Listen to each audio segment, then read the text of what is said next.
झारखंड, महाराष्ट्र और यूपी का जो उपचुनाव है, तो हम लोग छुट्टी नहीं रखते हैं। मैंने परिवार से वादा किया था जैसे ही मैं चुनाव प्रचार से फ्री हो जाऊंगा, ये ताकत बनेगी तो जुल्म होना अपने आप बंद हो जाएगा।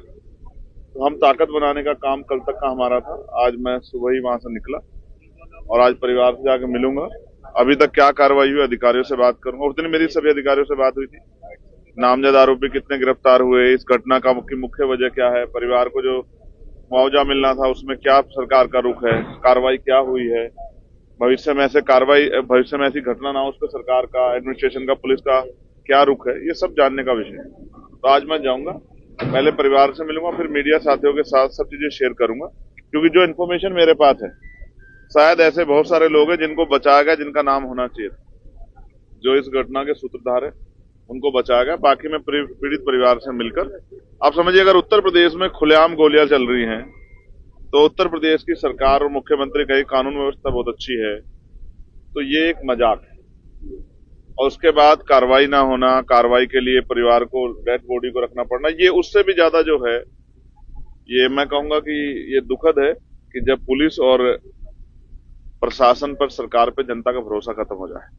तो लेकिन बताया जा रहा है कि थोड़ी देर बाद पुलिस ने कार्रवाई करके इनकाउंटर भी करा सके, अब परिवार अब जाके पता लगेगा। मगर आप सोचो इनकाउंटर करने की नौबत क्यों आन पड़ रही है। अगर पुलिस खाकी का इकबाल में इतना बुलंद है तो फिर ऐसी घटनाएं कैसे, सरेआम गोली लगना, आप समझ रहे हैं, ये सीरिया नहीं है, ये पाकिस्तान नहीं है, ये दिल्ली से 50 किलोमीटर के अंदर का एरिया है, आप समझिए ना।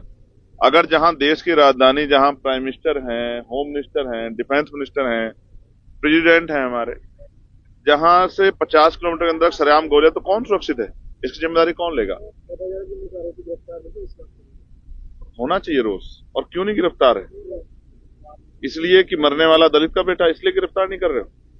तो मैं आज जाऊंगा और मैं आपको भरोसा दिलाता हूं, अगर लापरवाही बढ़ती जाएगी तो 25 तारीख का सेशन चल रहा है, मैं हर कीमत चुकाऊंगा, लेकिन कोशिश करूंगा कि इस तरह के मामले दोबारा ना हो, और जो घटना है उनमें सख्त कार्रवाई, चाहे मुझे पार्लियामेंट में कुछ भी करना पड़े, लेकिन मैं अपने लोगों को इस तरह मरने नहीं दूंगा। अखिलेश जी ने चुनाव को लेकर अखिलेश जी क्या कह रहे हैं, मुझे इस पर ज्यादा चिंता का विषय मेरे लिए, मेरा बड़ा चिंता का विषय यह है कि अभी जो मेरे को इन्फॉर्मेशन है, कुंदरकी में दलित और मुस्लिम बाहुल्य गांव में बीएलओ ने पर्ची नहीं बांटी है, और जब पर्ची नहीं होंगी, और मेरे पिछला चुनाव याद है, अपना खुद का चुनाव याद है, जब पर्ची ना होने कारण दूसरी पर्ची लेके जो मतदाता है वो बूथ पे जाता था तो पुलिस उसको रोक देती थी, कहती पर्ची लाओ, और पर्ची बांटी नहीं है। तो सरेआम लोकतंत्र का गला घोटा जा रहा है, ये किसी छिपा हुआ नहीं है। चाहे मीरापुर हो, चाहे गाजियाबाद हो, चाहे कुंदरकी हो, हर सीट पे आजाद समाज पार्टी मजबूत चुनाव लड़ रही है। शायद ये भय है जिसके कारण जो है एडमिनिस्ट्रेशन और पुलिस जो है इस तरह की कार्रवाई को अंजाम दे रही है, और मुझे लग रहा है चुनाव आयोग शायद जो है वो गहरी नींद में है, उनको दिखाई नहीं दे रहा। मैंने चुनाव आयोग को लेटर लिखा कि इस पत्र को पढ़ के आप इसका संज्ञान लीजिए, शायद अभी चुनाव आयोग सोया हुआ है, उसको दिखाई नहीं दे रहा है, लेकिन अगर कल जब मत पड़ेगा इसी तरह की कार्रवाई हुई तो मैं आपको विश्वास दिलाता हूं कि हम पीछे नहीं हटेंगे। हम फेयर चुनाव के लिए, जो संविधान का मंशा है कि फेयर चुनाव हो, निष्पक्ष चुनाव हो, उस निष्पक्ष चुनाव कराने के लिए अगर हमें आंदोलन करना पड़ा तो हमने अपने साथियों को कह दिया कि हम आंदोलन के लिए तैयार।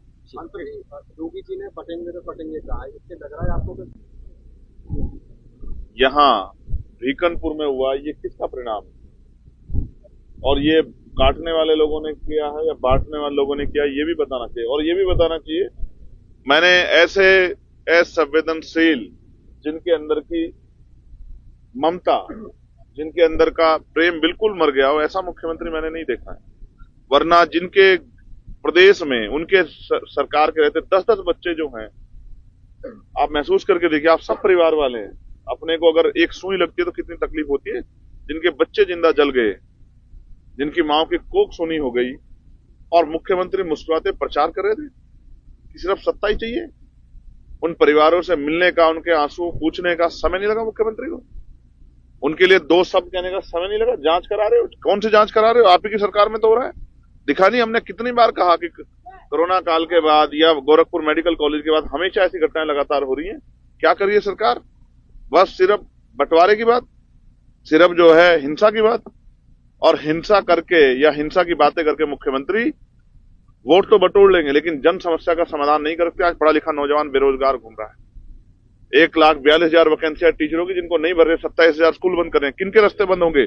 किसानों के बच्चों के, गरीबों के बच्चे के। सरकारी स्कूल में ग्रामीण क्षेत्रों में किसान और गरीब समुदाय रहता है, इनके बच्चों के रास्ते बंद होंगे। शिक्षा नहीं मिलेगी तो मेहनत मजदूरी करके लेबर क्लास बन जाए, कभी मुख्य धारा में नहीं आ पाएंगे। कैसे देश तरक्की कर जाएगा?